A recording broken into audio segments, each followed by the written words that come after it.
I played at Marist High School in Atlanta, and my dream has always been to play Division I basketball growing up. He didn't want to participate in team sports at first when he was 4 and 5 because he was intimidated by the other kids, and we'd kind of have to force him out there. But I knew once he got out there, he would love it. My mom helped us out a lot, and she had this little Tykes basketball hoop, and she said he would just literally sit in there by the hour, just bombs away. He had it in his blood at an early age. We actually had to move him up with the 9 and 10-year-olds as a 6 and 7-year-old competing against these kids, and he was just a camp legend.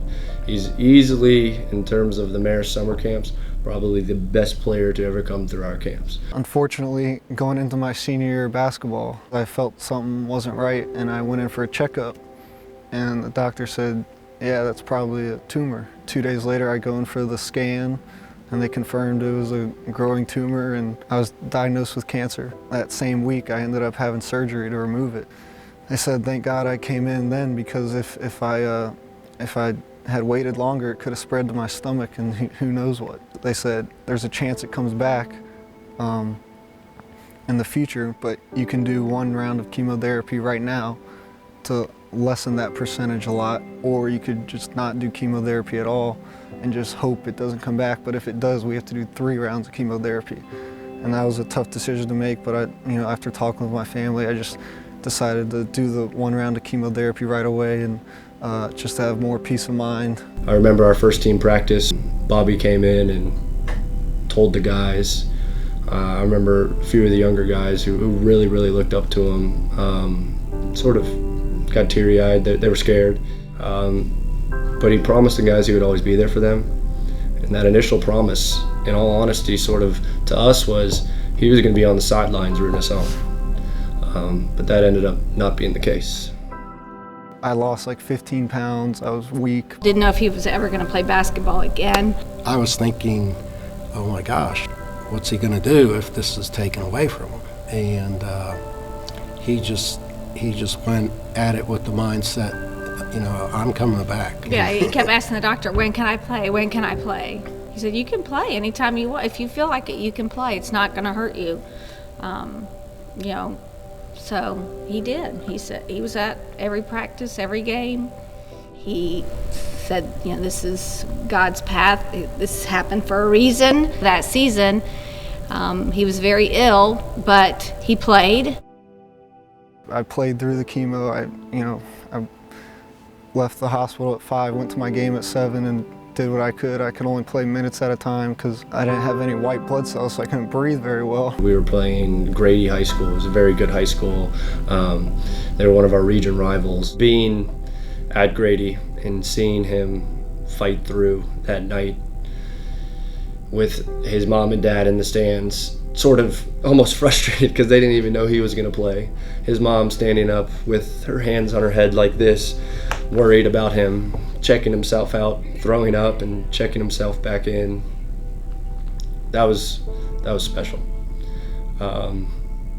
And really, I think about that moment more than anything. I think my players now, as I'm the head coach now, I tell that story a lot about when we struggle and what we go through and what you go for in life and everything about obstacles, and just look what Bobby did.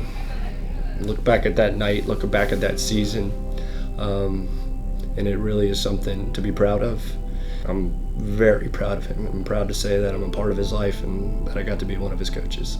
It was definitely hard for everyone to see me go through that, but I didn't want everyone else to see that it was affecting me in a negative way. I wanted to try to stay positive and strong through it all, so that it could maybe inspire others to stay positive through whatever challenges they were going through. I gave everything I had, and I think my teammates appreciate that. Kind of rallied us together, and we ended up having a great year. God gives his toughest challenges to his strongest soldiers, and that's the motto I kind of lived by my senior year. It was very humbling for him. He was in pretty bad condition, but he saw just a lot of really, really young kids in way worse condition. And how he handled it, he said, if they can handle it, I can handle it. So he handled it better than we did, actually.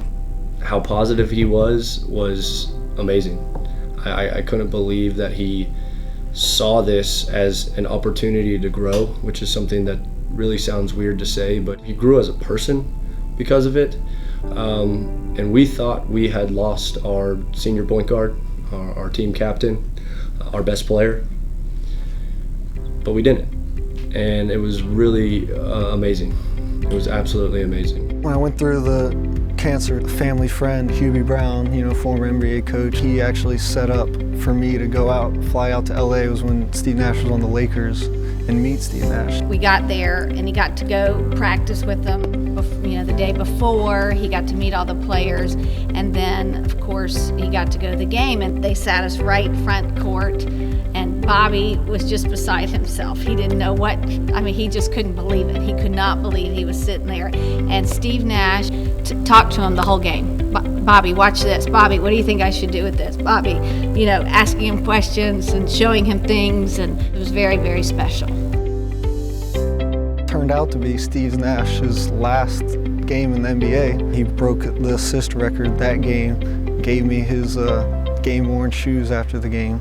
So yeah, I have those shoes in my room. I also had a special friend in town tonight from Atlanta, a high school player who was a recent cancer survivor, and he flew all the way out from Atlanta. So for him to be here tonight, I wanted to get it done while he was here, and so he could share in it. And I really was inspired by his fight. That was a unbelievable experience, something I'll never forget. It just made me appreciate how lucky and fortunate I am, to be given the life that I have lived so far. I'd spent all year stressing about what I was going to end up doing next year, and obviously the cancer made it more difficult for me to have a good senior year and possibly get recruited more, so I was really stressed about that. One night I got a phone call, and it was Coach Young. Anybody we bring here, we're going to go, we're going to talk to a lot of people. We're going to talk to teachers, we're going to talk to custodians, principals, basketball coaches, AAU coaches. We're going to make sure that we got it right. And I knew before he ever set foot on this campus that he was the high character person that we have to have. He's tough and made people better, great teammate, enthusiastic, missed very little or has not missed any practices or games since he began his treatments. Yeah, that's all I need to know. I'll take him. He didn't care about anything else. All he heard about was how tough I was to get through that and not miss a game or practice. And those are the type of guys that Coach Young wants around this program. And because of that, he offered me a spot on the team right away. And I didn't take long to accept it. And what I've learned going through Wofford is just the tight-knit community and the amount of people willing to help you and want you to succeed. I think at a bigger school you're kind of more isolated. Here, President Sam Hatton knows my name. Everyone's trying to make sure you're on the right path and cares about you. And I think that's something special about this school that I don't think a lot of the bigger schools can offer. 4 years later, even more thrilled that I've had the opportunity to have him here, and his contributions to our program and to our college are many. Life's not always going to pan out the way you might expect it to. Going into my senior year, obviously, it's supposed to be one of the best years of my life, and things took a hard turn. You just got to keep telling yourself that, God's still 100% in control. And obviously things aren't going the way you expected, but you gotta keep your faith and you just gotta keep plugging along.